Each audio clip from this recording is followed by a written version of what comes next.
So I'm a pastor, and I think it's expected that I'm close to God and that He's really close to me.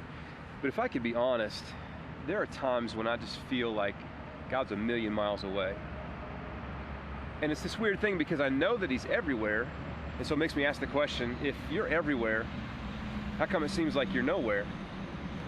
Like I have some friends that have been struggling with some pretty significant health issues this past year. And we've been praying about it, and sometimes it seems like things just don't get any better, and it just makes me ask God, if you're everywhere, why does it seem like you're nowhere? I have another friend who's got like a couple sons, and they're just the cutest kids in the world, and his youngest son was born with this heart condition. And so now his entire life is wrapped around how do he and his wife take care of their son. And they're praying for him, and he's doing okay, but it just kind of makes me wonder, God, if you're everywhere, where are you in that? Why does it seem like you're nowhere? I have friends that deal with depression, and even this past year, I saw two young mothers who were friends of mine in their 30s having kids, and then both of them being struck with cancer and dying. And it just makes me ask in a really weird way, but a really real way, God, if you're everywhere, then how come it seems like you're nowhere? And then I read things like this, and surely I'm with you always, even to the very end of the age. I'm like, well, if you're everywhere, then how come sometimes it feels like you're nowhere? And then there's this other scripture in Psalms that says, where can I go from your spirit? Where can I flee from your presence? If I go up to the heavens, you're there. If I make my bed in the depths, you're there. If I rise on the wings of the dawn, if I settle on the far side of the sea, even there your hand will guide me and your right hand will hold me fast. And I'm like, God, if you're everywhere, and I really do believe that you're everywhere, but if you're everywhere, why does it seem like you're nowhere sometimes? And maybe you have friends that you hang out with that every now and then they're just like, man, God is so close, and let me tell you what God did, and didn't you feel God when you were in that worship service, or God told me this, and you're just like, man, I just don't get that at all. I mean, I would like that to happen, and maybe you think, I know God is everywhere, but right now it just doesn't seem like He's anywhere. So God, if you're everywhere, why does it seem like you're nowhere? And you know what? We talk a lot about thin places where heaven and earth kind of come together, and it seems like the distance between the two are just really, really narrow and thin, and that God is so close that you could almost reach out and touch Him. And those are places that are great to live in, and things I think that we long for and we want to be there. But how about the thick places? The places where it seems like God is just nowhere. Even though we know He's everywhere, and His Word says that He's everywhere, sometimes there's thick places and thick seasons where it seems like He's just nowhere. Here's something that, I'll just be honest, this is what frustrates me sometimes. And that is that there are times when I feel like I'm doing exactly what God wants me to do, and He still seems like He's absent. I mean, I'm obeying, I'm doing exactly what He wants, but it still seems like He's just out of the picture. When I was a senior in high school, I was really wrestling with what I wanted to do with the rest of my life and where to go to college and all of that. And I can still remember an experience I had just like it was yesterday. I was driving down a road in Kentucky. I was on the interstate in Kentucky. And I had all four windows down on a 1977 Chevy Impala. No air conditioning in this bad boy. There was a storm that was rolling in. And I remember just praying, God, what is it that you want me to do? God, what is it that you want me to do? And I felt like there was this call to go to ministry, and that meant that I would go to Bible college. And I was really having some hang-ups with some of that. And most of my hang-ups were that the people that I knew that were in ministry were not people like me. I was very much different than they were. And it was one of those moments that I really sensed that God spoke to me in a very clear way. It wasn't an audible voice, but just this sense that I had in my spirit that God said, I want to use you just the way that you are. And you know what? In my life, that unlocked everything for me. That changed everything for me. And I was like, yeah, then God is asking me to pursue this. He's asking me to go to Bible college. He's asking me to go into ministry. And I'm like, that is just the crystal clear voice of God to me. And I banked on that. And so I pursued that as much as I could, and I enrolled in a Bible college. And I remember it was the end of the summer, and I packed everything that I owned in this junky Ford Escort. All of my life's belongings were in this car, and I drove to school. And I drove, and I checked in, and I settled into my dorm room and got things set, and everything was brand new to me. I was at a place that I'd never been before. I didn't have any friends around. I was away from family, but I knew I was doing exactly what God wanted me to do. And I remember it was evening time, and I was pretty much alone, and so I decided I needed something to eat. The cafeteria wasn't open yet, so I went into town to this restaurant that served pizza, and I came in and they said, well, how many people do you have? And I just said, just me, just one. And I sat in this booth by myself, and a waitress came up and took my order, and when she walked away, it took every ounce of strength that I had just not to cry, because I felt the most alone I have ever felt in my life. And I'll be honest with you, it didn't seem at all like God was close. And I'm like, God, you asked me to do this, and I'm obeying you. I'm doing exactly what you want me to do, and now it seems like you're totally absent. And I know that you're everywhere, but if you're everywhere, how come in this instance it seems like you're nowhere? What about you? You ever feel like that? You ever feel like, come on, God? I mean, I'm doing the right stuff. It's not just that I'm not doing the wrong stuff. It's like I'm doing what you asked me to do, but man, where are you in the middle of my relationships falling apart? And where are you in the middle of my finances when I'm trying to do with them what you asked me to do? Where are you in the middle of my life when things just seem to be falling apart? And I know you're everywhere, but it just seems like you're nowhere. So what do you think God has to say about all that? I mean, it shouldn't be any surprise to him that there are times in life where we feel like he's just far away. Well, in the New Testament, there's this instance recorded where the disciples experienced this idea or this reality of Jesus being far away, but they were doing exactly what he said to do. So in Mark chapter 6, starting at verse 45, it says, immediately Jesus made his disciples get into the boat and go on ahead of him to Bethsaida. And while he dismissed the crowd. So get that. Jesus made them leave. So Jesus says, get into a boat and leave. Sends them away from him. And so they obey. Well, why would Jesus do something like that? Well, we find in verse 46, it says, after leaving them, he, that's Jesus, went up on a mountainside to pray.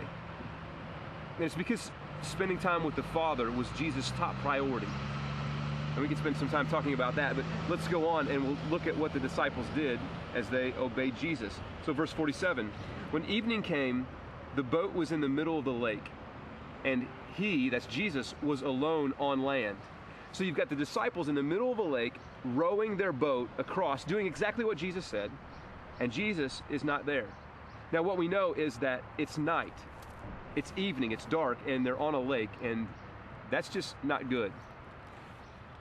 We would vacation during the summers in Canada, and we would spend a lot of time out on boats, and there were some times that we would have to be out on the lake at night. And I can remember one instance, we were probably about 5 miles away from home, and it was pitch black the middle of the night, and we had to get home. And it was some of the most nervous time in my life, because we were looking for buoys and we were looking for land, and we couldn't see hardly anything. I mean, nighttime is just not a time that you want to be on a lake. And the disciples found them in this place where they didn't really want to be, but they were doing what Jesus told them to do. Verse 48, and he saw the disciples straining at the oars because the wind was against them. Now, you got to get that. The wind was against them. This wasn't an easy deal. They were rowing into a headwind. Life wasn't going so great for them, but they were doing exactly what Jesus asked them to do. It was about the 4th watch of the night, and he went out to them, that's Jesus, went out to them walking on the lake. And he was about to pass them by. Now, get this. They're not in the middle of a storm, but they're in the middle of some really strong waves. And these disciples have been rowing for 6 hours. It's now 3 o'clock in the morning. 3 o'clock in the morning on a lake with a headwind, and they've been there for 6 hours and they're only halfway across. I mean, that's a terrible feeling. I don't know if you've ever been halfway to where you're going and being worn out. It's terrible. I remember a few years ago we had a team that was in New Orleans, and we were doing some rebuilding with some of the homes that were down there, and we had a long week. Great week, but it was long and everybody was tired, and because of the way that the schedule worked, we left New Orleans at about 5 o'clock at night, and we started driving home to Indiana. So it was probably a 12-hour drive. And I can remember halfway through that drive, we're in the middle of the night, and I'm just worn out, and I'm one of the drivers. And I'm tired, and I'm trying to keep it together, and my body wants to shut down, but it can't. And I'm halfway between where I left and where I'm going, and I'm in the middle, and I remember just thinking, I'm just tired, and I just want to stop. So do you ever feel like that? Like you're halfway between where you were and where you want to be, and where you are is just really tough. I think some of the toughest places to be is halfway there, because you know the work that it took you to get this far, and you know the work it's going to take you to get all the way out, and you're straining at the oars, and if you stop, you're just going to go backwards. Like maybe you're just halfway to having some restored health, and you're like, man, the first half has been tough. Maybe you're halfway out of your debt, and you know what a struggle the first half has been. Maybe you're halfway through getting relationships on track. Maybe you're halfway through getting addictions under control, and it just feels like there's this headwind against you. I think halfway may be one of the toughest places to be. It's interesting that in this verse, when it says that they were straining at the oars, what it means literally is that they were in torment, or they were in torture. Halfway between where they wanted to be and where they were coming from, and they were in torture.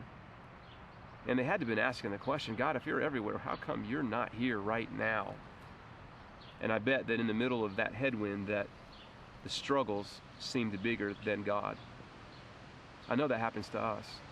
I mean, we look around and we say the debt's bigger than God, the health issues are bigger than God, the addictions are bigger than God, and sometimes we just end up really confused, saying, if you're everywhere, how come it seems like you're not here right now? Because the only thing that seems big now is these circumstances, and I just have to keep rowing. But here's one thing that the disciples forgot. They looked at the circumstances, but they forgot what Jesus had done in the past. Because if you go back a couple chapters, what you'll find out is that Jesus had just been teaching a whole bunch of people, and then he fed 5,000 people. He just pulled off a huge miracle. But then the disciples find themselves without him against a headwind, and they're in torment or torture. And you know what? Sometimes we have to remember what God's done in the past to remember the things that he's going to do in the future, and take comfort in where we are right now in the present. And let's be honest, that's hard a lot of days, right? Because we focus on what's right in front of us. And we think, yeah, my finances are tight. Now, God has done some great things in the past, but that was in the past.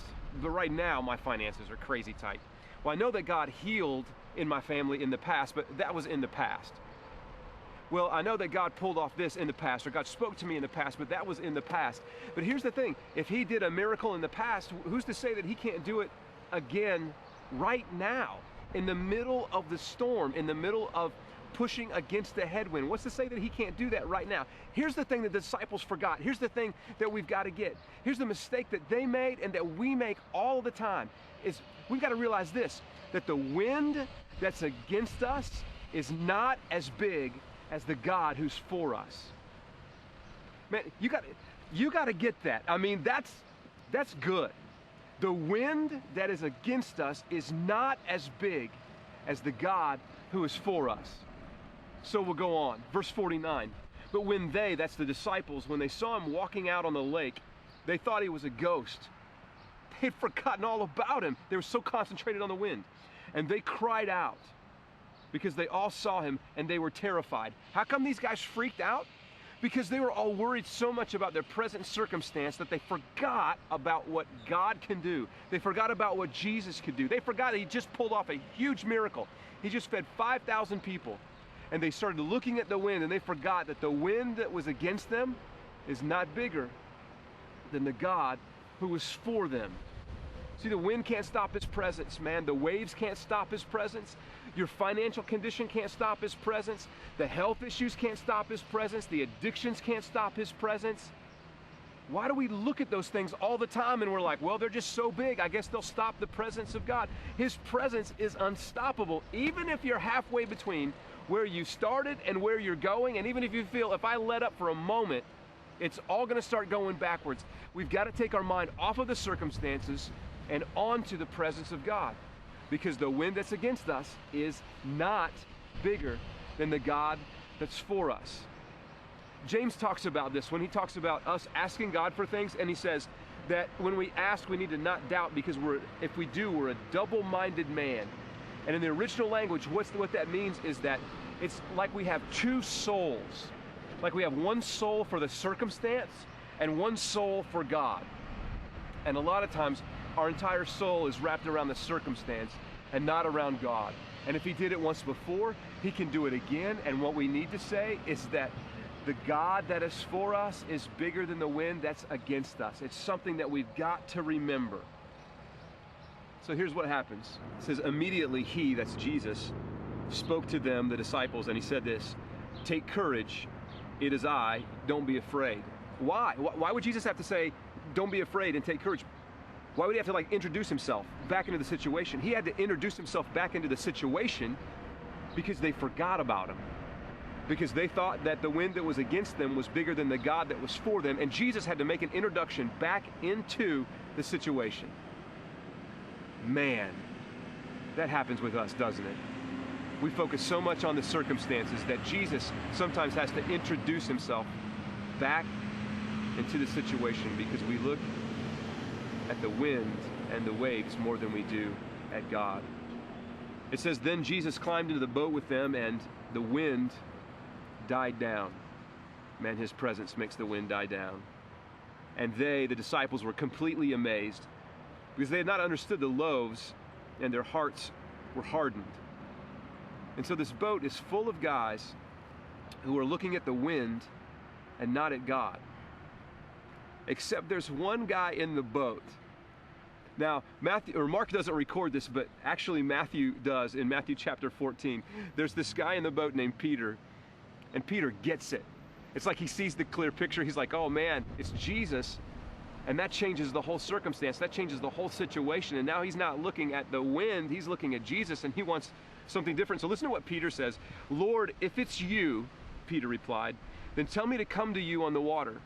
Like in the middle of this headwind, Peter wanted to walk on the water. And Jesus says in verse 29, "Come." And then Peter got down out of the boat and he walked on the water and he came towards Jesus. In the middle of this struggle, in the middle of this headwind, Peter begins to walk on the water. There's a miracle that is pulled off in the middle of this. In verse 30, "But when he," that's Peter, "saw the wind, he was afraid, and he began to sink, and he cried out, 'Lord, save me.'" You got to get that. It says, when Peter saw the wind, his eyes went back on the wind. And Peter again was thinking, the wind that is against me is bigger than God. Man, that happens to us when our soul goes toward the wind. When all of our attention goes toward the wind, we forget that the wind that is against us is not any bigger than the God that's for us. And immediately Jesus reached out his hand and he caught him. "You of little faith," he said, "why did you doubt?" Why did Jesus call him a man of little faith? You think he'd have great faith coming out of the boat. I mean, that is an act of great faith, but he began to look at the wrong things, and when he did, he sank. And Jesus was saying, you didn't have faith in me because you were too busy looking at the wind. So imagine what it would be to see God and not see the wind in the middle of your circumstances. Imagine being able to look at the circumstances and say, they're not bigger than God. Imagine being able to say that the wind against me is not bigger than the God that's for me. Imagine in the middle of our finances, to be able to say that the finances may not be where I want them yet, but they're not bigger than God. To say that the addiction may not be where I want it to be yet, but it's not bigger than God. To say the health may not be where it is, where I want it to be yet, but it's not bigger than God. That my dreams may not be fulfilled yet, but it's not bigger than God. Maybe you would have to say to yourself, I may be halfway between where I started and where I want to be, and right now it's hard, and if I stop, I'm going to go backwards because there's a headwind against me, but the wind that's pushing me back, man, it's not even close to as big as the God that is for me. I think we have to get that down. I think we have to realize that in the very depth of our soul, that He is for us. He's for you. Get that. He is for you. Let that sink in a little bit. He's for you. He went to incredible lengths to prove that He is for you. Christ left heaven and came to earth for you. He is for you. He spent time walking around on this dirt and breathing this air and experiencing life the way that we experience. He is for you. He allowed Himself to go through this sham of a trial, be beaten, bloodied, hung on a cross to die for you. He's for you. They sealed Him in a tomb and He beat death, and 3 days later He rose from the grave for you. He's for you.